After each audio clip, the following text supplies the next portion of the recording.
Hey guys, it's Kevin again. This is going to be another movie review, and this movie I'm going to be reviewing is the final movie in the Dollenganger series, as the Dollenganger series finally, well not finally, it came to a close tonight, and that movie is Seeds of Yesterday. Now, I really did not know how to feel about this movie. I didn't, especially after If There Be Thorns. I was very hesitant on how the series was going to be. I wasn't excited with the direction the series was going, and they seemed to be going in more like a horror direction, and I didn't like that at all.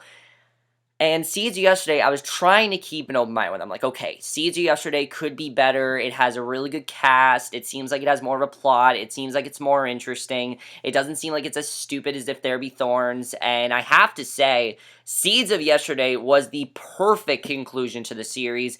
Not only was it the perfect conclusion, it is the best in the Dollenganger series. It really is. It is a huge improvement after If There Be Thorns. This is what the Dollenganger series needs to be. This was the ending it needed to have, and this is what If There Be Thorns should have been. This is what it should have been, and I loved every minute of Seeds Yesterday. Let's get to the plot of Seeds Yesterday, because the plot is honestly amazing. Now, first of all, I have to say, one of the things that I do have to stress is that If There Be Thorns was in, of course, Bart and Jory's perspective. We focused on Bart and Jory, and it was basically their movie. It was Bart and Jory's perspective. This, luckily, shifts back to Kathy's perspective. Kathy and Christopher are going to the new Foxworth home that is ran by Bart, and Bart, ever since, he's still very fucked up because of what's happened with him, with Corinne and John Amos telling him all those stories and secrets. He's still haunted by Malcolm, and he's still basically the same person we saw in If There Be Thorns, except now he's very power hungry, and he wants to inherit the Foxworth mansion. That's what he wants. But however, he cannot do that till his 25th birthday, and what pisses him off the most is that Christopher has the right to inherit it till it is Bart's 25th birthday, and he's really pissed off by that. And basically, until it can happen, the entire family has to visit the mansion and basically stay there. And let's just say that a lot of shit goes down, and that's the plot of Seeds Yesterday. There's a lot of other things going on. It's definitely not as convoluted as If There Be Thorns, though, which I was very happy about. This one was a lot more focused, and I loved about the movie. Straight out, I'm going to say that. It was very focused. It focused a lot more on the story and less on scares and horror and just shock value. It didn't really do that. This one focused a lot more on the story, and I love that. Let's get to the acting, because the acting here was probably the best we've seen in the series. Rachel Carpani, I really was very iffy about her as Kathy last week, and it probably is because she didn't have a lot to do in If There Be Thorns, because she didn't. She had that one big scene towards the end, but that was it. Here, she was great as Kathy. I love her role in this movie. First of all, I love her narration. It's great to have the Kathy narration back, because we needed it. It makes the story more interesting. It shows us what's going through Kathy's head, because this is Kathy's story. This is not Bart and Jory's story. This is Kathy's story. The story of the Dolengangers, and the whole story started because of Kathy and Christopher's relationship. That's why this has happened. But Kathy in this movie, I love her role. She's doing whatever she can to make sure that history does not repeat itself. She's doing whatever she can to, fix things in the family. She doesn't want anything, she doesn't want it to end up like it did with Corinne. She doesn't want to become Corinne, and she wants everything to be great. She really wants our children to be happy, and there's this great scene. She was a lot fiercer in this movie as well. I love the fear she had. This was how fierce she was in Petals in the Wind, because last movie, If There Be Thorns, she was really out of character, I have to say. And this movie, no, she was extremely in character. She was fierce like she was in Petals in the Wind. She had the charm that she did in all the movies, and I love that about Kathy's character. I thought she was great here. Jason Lewis as well, I have to say. He was better in this movie as Christopher. I didn't feel like he was hamming it up like he did in the last one. He was really good here, and he actually has a role here, and you really do feel bad for him, because, Bart is, what Bart's become and everything, and you really do feel bad for Christopher. But I really liked his character, and the chemistry between Rachel Carpani and Jason Lewis is a lot better here than it was in If There Be Thorns. I saw a much better chemistry here from them, and I love that. However, James Maslow.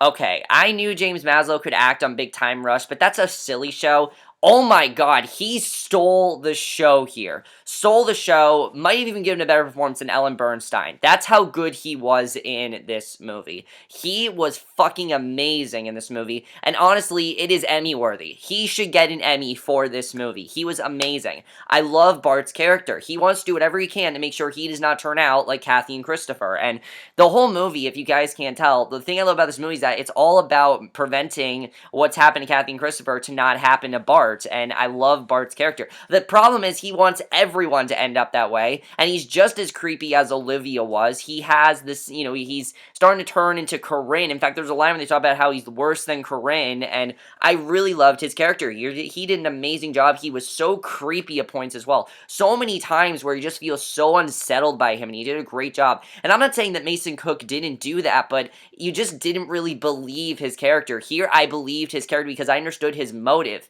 And If There Be Thorns, Bart just suddenly became certain ways. No, here he is this way because he holds a vengeance against the family. He hasn't forgiven them for what's happened. And he's very confused as well. One moment he's this normal guy, and the next moment he's like the devil. And it's just because of how confused he is. He's so focused on Malcolm, and he keeps talking about, the lies that the family has, and he keeps talking about how, like, his family are sluts, and they're terrible people, and I just really loved his character. He stole the show in this movie by far. He was amazing. He had so many amazing scenes, and he is the best villain the show has ever had, by far. The best villain this franchise ever had. I mean, he was fantastic. Sammy Hanratty also stole the show as Cindy. I love Cindy's character. First of all, Sammy Hanratty, I'm going to admit, she's extremely attractive. She has become one of my celebrity crushes. She's so hot in this movie, and I love that about her character, but one of the things about her character that she is basically manipulated by men. She kind of is a slut, even though, what I don't like what Bart calls her. Bart does call her a slut. She kind of is. I mean, she goes from man to man,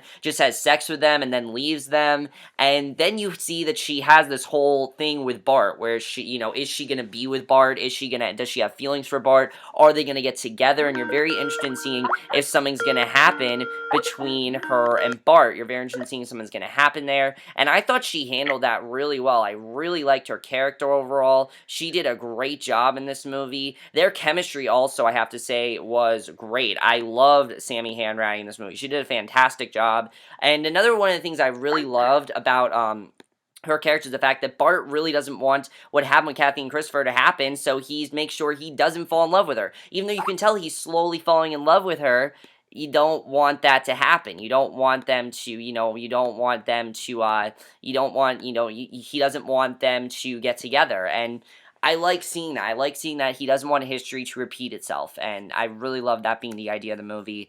I have to say also Peter J. Gray as not Peter J. Gray, Anthony Konechny as Jory, I thought was great as well. And just like If There Be Thorns, the thing I like about this is that he has stuff to do. And If There Be Thorns, he was very underused. He had nothing to do, but here he has so much to do. And basically, he has gone on to become this very successful ballet dancer. He is now married to Melody, and I really loved his character. He was fantastic in this movie, and you really do feel bad for him because he really goes from the perfect child, but then gets into this really bad freak out accident in ballet, and basically he ends up paralyzed, and you feel really bad for him, but the whole time, there's all this stuff that Bart is doing, because Bart is having sexual relations with Melody. He starts to fall for Melody, because he feels Melody is perfect, and that she's not, a breed of sin like the rest of the family. She got married to, Jory, and she wasn't part of this family in any way, so he wants to do whatever he can to be with her, and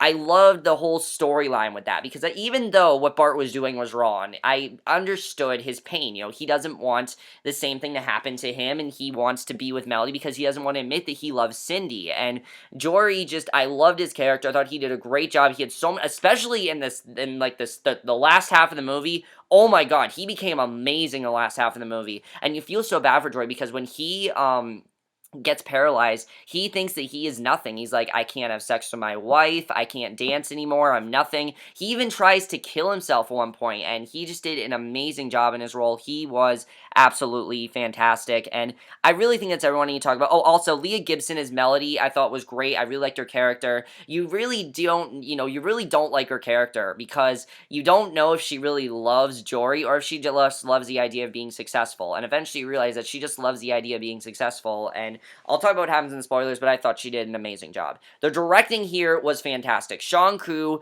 did a great job directing this movie. It didn't like go like weird tones like If There Be Thorns did. He had a consistent tone throughout this movie. You could see what direction he wanted, and you could tell that he watched the last two movies. And I'm pretty sure that the guy that did If There Be Thorns didn't watch the previous two movies because it was completely different. Here, I think this guy was a fan because he referenced all the movies. He had them in there. You know, there weren't like, oh, why did this happen? And If There Be Thorns, but that's not continued here. There's no plot holes in this movie, which I love because there were so many plot holes in If There Be Thorns, and it pissed me off so much, but there were no plot holes in this, and I love that. The writing here is the best part of the movie. The writing is so good. There's so many well-done twists. It's not like If There Be Thorns where twists just happen out of nowhere. And now we're going to get to the spoilers because there is a lot to talk about, as usual. There are a lot of spoilers here. And also, I very quickly want to talk about the cinematography. Best cinematography ever in the movie. This is the best cinematography I've ever done. I mean, there's some gorgeous shots of just their house and the way they introduce Bart as well. He's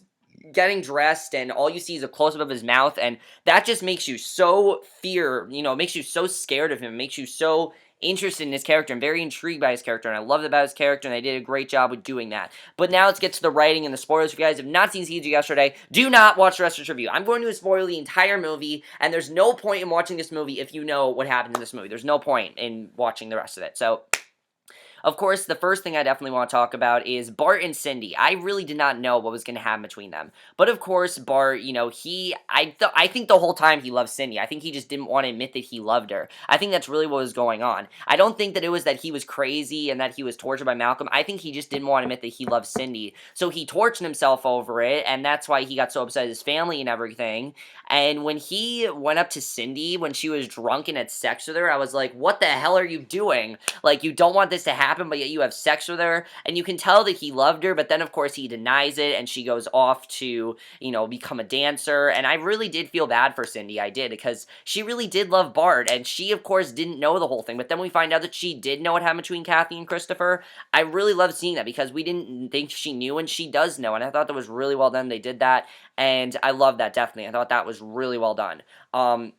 Then, of course, when Jory finds out that basically Melody and, and Bart had the whole affair, I felt so bad for Jory. He wanted to beat the shit out of him after that. He was so pissed at Bart for doing that, and it's understandable why he was so pissed at Bart. But then, of course, that's when we see that Bart is never going to change, and I honestly didn't think Bart was going to change in this movie. I really didn't. I didn't think this was going to make Bart change. I didn't think there was anything that could make him change. It just seemed like Bart was going to be like this forever. It really seemed like that's how he was going to be, but I was very happy that something did eventually change him.